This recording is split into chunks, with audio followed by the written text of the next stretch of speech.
బాల నటిగా గంగోత్రితో పాటు పలు సినిమాల్లో నటించి ముద్దుగా మాట్లాడుతూ క్యూట్ ఎక్స్ప్రెషన్స్తో మెప్పించిన కావ్య కళ్యాణరామ్ ఇప్పుడు హీరోయిన్గా నటిస్తుంది.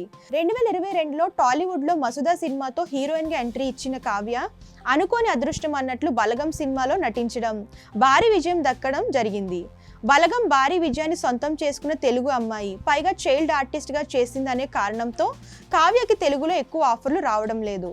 అయినా కావ్య తన ప్రయత్నాలు తాను చేసుకుంటూ వచ్చిన ఆఫర్లను సద్వినియోగం చేసుకుంటుంది. బలగం సినిమా హిట్ కావడంతో ఆ తర్వాత కొన్ని చిన్న చితకా పాత్రలు వచ్చాయి. నటిగా తన్ను తాను నిరూపించుకునేందుకు ప్రతి అవకాశం సద్వినియోగం చేసుకోవాలని భావిస్తుంది. ఇక కావ్య సోషల్ మీడియాలో రెగ్యులర్గా తన అందమైన ఫోటోలను షేర్ చేస్తూ ఉంటుంది.